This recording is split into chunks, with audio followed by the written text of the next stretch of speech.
Yo, what's up everybody? Welcome back to the channel. It's your boy CartoonTaj. Oh man, we got another special video for y'all today, man. On the reaction side of the game on my channel, we gonna react to a video from SWISHOUT, the great yet confusing legacy of Kahwi Leonard. This is gonna be a very interesting video, man, because Kahwi Leonard is one of the best perimeter defenders in NBA history, man. He's one of the best two-way players in the game. Even still today, he's still one of the best. Of course, he's older now, but questioning with Kawhi, will he be available? Will he play? Will he load manage? You know, sometimes he only be that injured and he will not play. So that kind of been a knock on him his whole career, man. But when the guy's on the floor, bro, he wanted to. At one point, bro, people say he was the best player in basketball for a short stretch. You know, when he first got to the Clippers, and right after Toronto won the championship back in 2019. So, man, this is going to be very interesting, bro. You guys make sure to like, comment, and subscribe to the channel, man. For more videos from your boy CartoonTaj, of course, man. And without further ado, bro, let's get to it. When you make a list of the best players in the sport, there's not too many names you get to before Kawhi Leonard, right? Absolutely. I mean, and this may sound crazy, but Kahwi Leonard reminds me of Michael Jordan. And then to top it off, you look at this season alone, right? Kahwi Leonard gets hurt, he goes down. Most of the time when you see a guy go down and your team is in the heat of the battle and they're in the playoffs, they not in the suite, wiggling their toes, eating steak and shrimp. They down there on the bench, encouraging their teammates. And I have said, if Kawhi Leonard in 2.5, 3 months is holding up a trophy, is holding up the championship trophy, he's a top 10 player in the league all time. I'm going to say it today. He's a top 5 player. He's a top 5 player of all time. Steve Ballmer and the Los Angeles Clippers should force Kawhi Leonard to retire.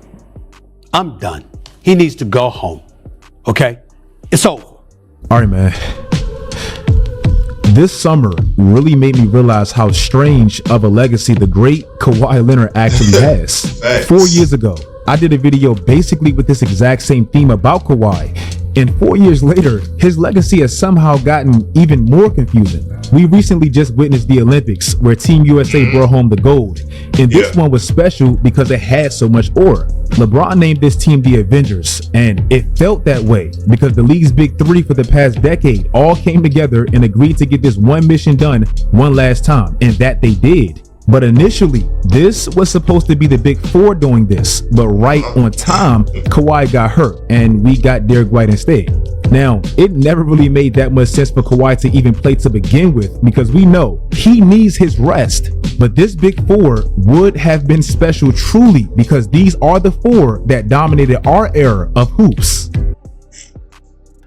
Swish out, bro. I could not agree with you more, man. Those four guys, man, of the 2010s really dominated 2010s. You talk about the MVPs from KD, from Steph, LeBron, Kawhi winning 2-time Defensive Player of the Year of that decade, man, and winning 2 championships with 2 different franchises, the Spurs and the Raptors. So that it would have been the big four. It really was the Avengers coming together. So I kind of like that name for Team USA. They were the Avengers coming together. And of course, you got the younger talent. You got up-and-coming talent like Tatum, who won a title.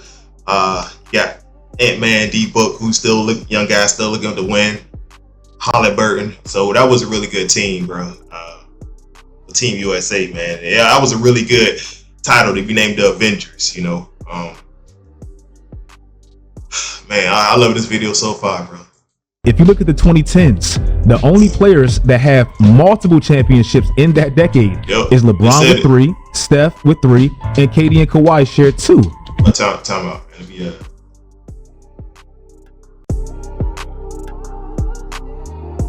Not to mention, he beat LeBron and Steph in the process of getting those rings. Kawhi's legacy should hold way more weight than it does, but it just feels like it doesn't.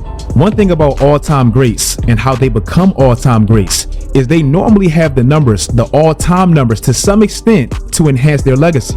Kevin Durant, even through all of his injuries, he's 10th currently in all-time scoring, and I believe he can retire in that top 5 spot.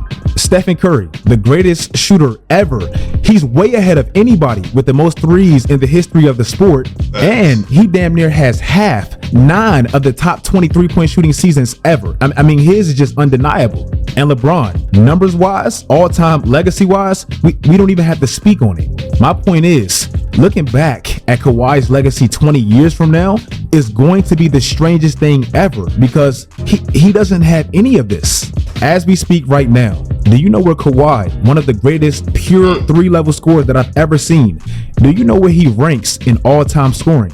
He's 204th. He's actually going to have one of those legacies where you just had to be there in real time to truly appreciate how great he really was.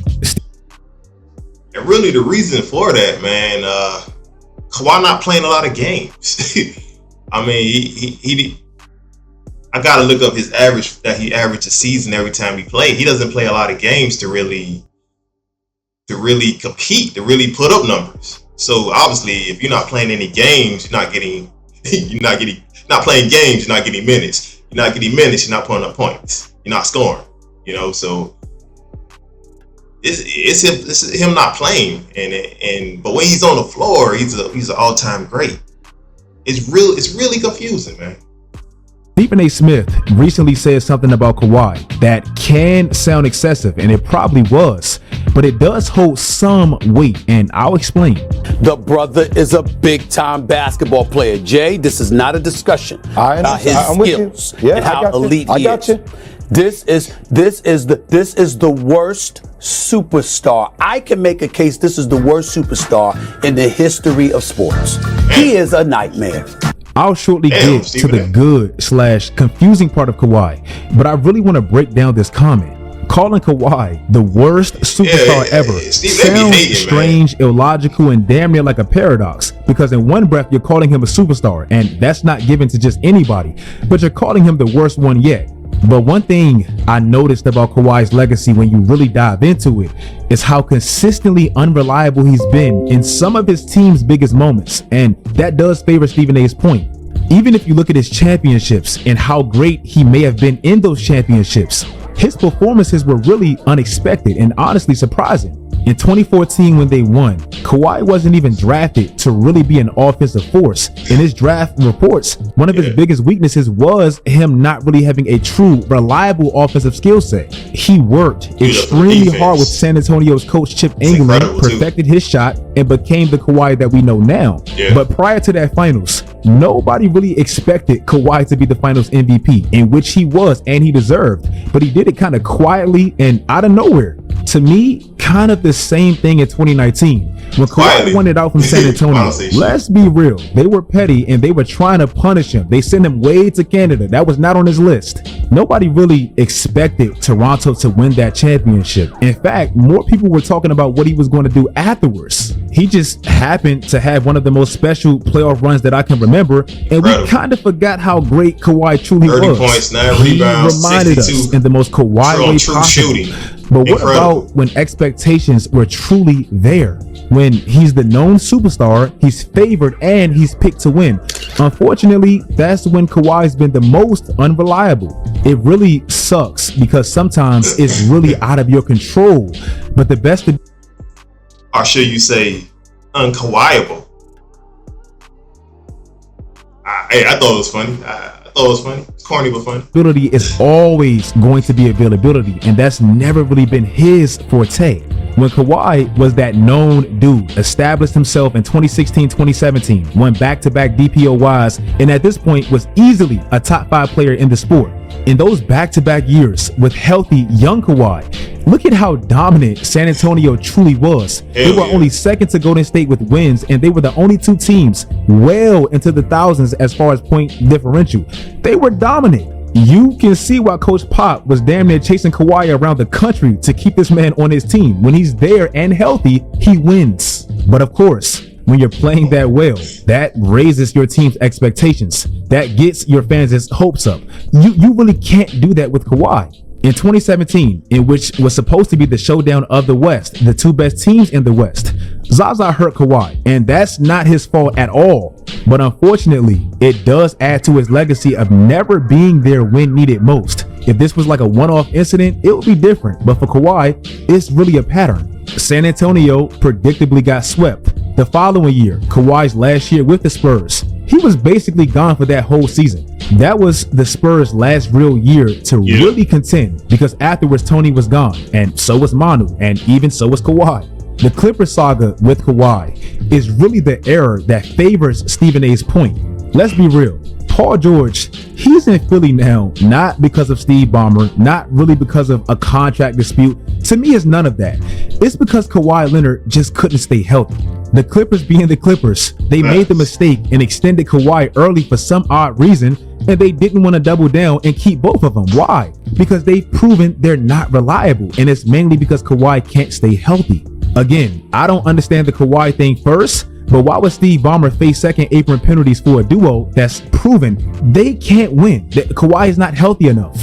In 2020, most people, including myself, picked the Clippers to win it all. And no, it wasn't mainly because of how good Paul George was coming off an MVP year. It wasn't because of how deep the Clippers was. It wasn't because of Doc Rivers, none of that.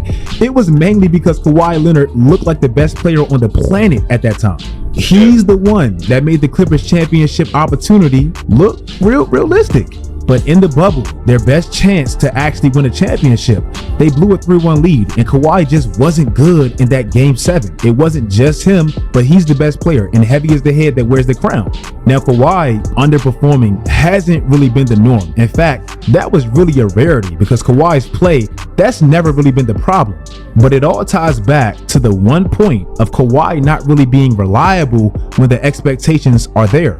In 2021, another one of their best chances to actually win. It was a shortened season, the weakest competition in the West in years. And Kawhi played amazing, especially against Dallas when they were down 0-2. But Kawhi's body eventually broke down, and he missed their franchise's sole conference finals appearance. In the last 2 years, Kawhi's missed 7 of their last 11 playoff games. If you take out that Toronto run, which again was amazing, since 2017, Kawhi's missed 24 of his possible 74 playoff games. His teams, they've lost 16 of those 24 games without him, and they're 4 games above 500 with him. They win when he's there.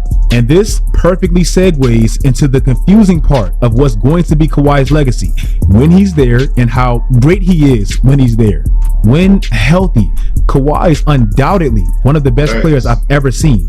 Let's not forget, he's one of 8 perimeter players to win the Defensive Player of the Year, and he did it back to back. That's a big award for some odd reason. Also, he was the second player before LeBron did it right after him to win Finals MVP in 2 different conferences. And in the window in which he actually became a superstar, I'll take out last playoffs because he was visibly hurt and he only played 2 games. But in that window, look at where he ranks as far as points per game. Look at who he's behind, the other forward gods of our generation. And he plays less minutes, and he's been more efficient. Literally every single year in this window, in his prime window, in the playoffs, and this is a true testament to how great you really are, his numbers always significantly increase. In elimination games, again, if you want to see how great a player is when it really matters. And that really, truly define a superstar player. We know the numbers that they can put up in a regular season. It's like, what can you put up in a postseason where all the chips are down, when your back's against the wall, when there's a whole lot of pressure of the stadium, the arena, everything's on you? How can you perform in those key moments for your team to be successful, to win, to advance, and potentially win a championship? And we see Kawhi numbers just keep blossoming in the postseason compared to the regular season. When he plays, he's one of the all-time greats, man. He's one of the best defenders in the league, if not the best perimeter defender in the league. So that's the key. If he's healthy and if he can play, that's really it. But with Kawhi, that's confusing. You know what I mean? All right, bro, okay, you gotta lower manage because of your Achilles, your ankle. But if it was a must-win or a big game, you actually can play. Okay, cool, bro. I think it's a big regular season game for us. You really have to sit out.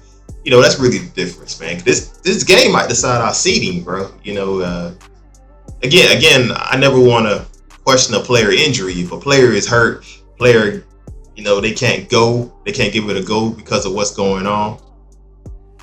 You know, because I think that's their livelihood, that's their career, contract, etc.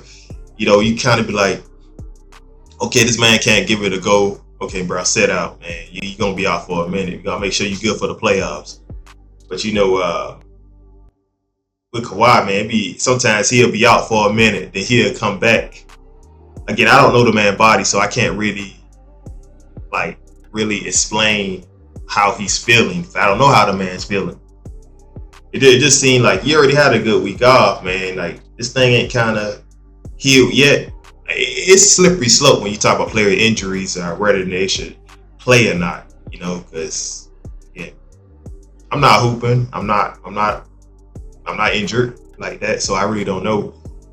It just, you know, most players in the league are injured or hurt, but they give it a go. That's the difference with Kawhi, man. You know, and that's why everybody questions. These are the top 5 scorers in that spot. I know I said earlier, Kawhi doesn't really have the all-time numbers to truly back up how great he is, but he definitely has the winning numbers and the when it matters most numbers. If you look at players in the history of the league that wins the most in the amount of games that Kawhi has played, he's really only behind Magic, Larry, and Magic's teammate Michael Cooper. No disrespect to Michael Cooper, but he played a lot of games with Magic, so that helps. That's who he's behind. I know he's played and been a part of great teams, but he's a proven winner. Since he joined the league, he still has the highest win percentage of any player, even in the playoffs. Amongst players that plays real minutes and they've played his amount of games, Kawhi is really only behind the Warriors dynasty and LeBron as far as win percentage. Lastly, and this really emphasizes Kawhi's greatness when he's there. Since 2016, Kawhi's 5th in 30-point playoff games. Now, out of everybody in that top 5, look at how many games he's actually played in total in comparison to the rest. This man is truly great when he's there. The problem has always been that last part, when he's there. In conclusion, I think Kawhi is going to have one of the more confusing legacies that we've ever seen. And honestly, I think he's one of the biggest what ifs ever. I know we don't put him in that category because we've seen him actually win. But how much more could he have won had he stayed a little bit healthier? If you guys like this video, let me know in the comment section how you feel about Kawhi's legacy. I mean, he beat Steph and LeBron in the finals. Like, that's not many people can say that. Follow my social media sites, turn on post notifications, do all that great stuff, guys. And until next time, as always, stay tuned. Oh man, that was a great video, bro. By SWISHOUT, man. Shout out to him and his channel, bro. I'm a big fan, bro. I'm actually I got the link of his channel down in the description, so you guys can check it out, and also the link to this video if you guys want to check it on your own. But you know, I hope you guys watch it with your boy, you know, so we can talk hoops, man, talk the game, get basketball. But yeah, bro, like I said, you know, what if it is a what if you think about it? Because what if Kawhi actually, you know, he didn't load management. He kind of played through a little bit of nicks and nags and bruises that people say he kind of sit out while he kind of sit out and load manage on. Played more games. Who would have knows, bro? The Clippers probably would have advanced, would have probably had a higher seeding, you know, in the regular season, because that do matter sometimes in the playoffs at times. When you have that higher seeding for home court. So who would have known, man? Might would have been more regular season awards for him. You know what I mean? There's no doubt Kawhi is a great player, bro. Arguably, you could say perimeter defense wise, one of the best perimeter defenders of all time already, with 2 DPOIs of his career at the perimeter position. You know what I mean? Usually they give that award to the center or the forward, the big men, but he's showing his dominance on the defensive side of the court. And of course, over time, Kawhi worked on his shooting and had a nice little silky smooth mid-range game that kind of reminds you of MJ over time. So yeah, man, I'm glad you guys like this video, man. You guys like, comment, subscribe to CartoonTaj, man, for more videos to come. I've been busy the last couple of weeks, man. I'm trying to put together my featured video on the WNBA. Kind of working on that. Work on some more artwork. You guys want to see more of my artwork? If you guys want to draw of you, your favorite cartoon character, your favorite ball player, your favorite, action hero, action star, superhero, celebrity, with your family member or your loved one, hit me up on my Instagram. I'll link it down in the description. CartoonTaj. You guys want to follow me on TikTok? Gotta start posting more. You guys can see some of my animations on there. I got some of my cartoons dancing to certain trendy songs on there. If you guys want to play me on Twitch, man, link in the description, man. If you guys want to get dropped off in 2K, I'm at, it's Cedra. Mostly 2K, man. That's what I got mostly. You guys can play me on there, man. You guys have a great day, man.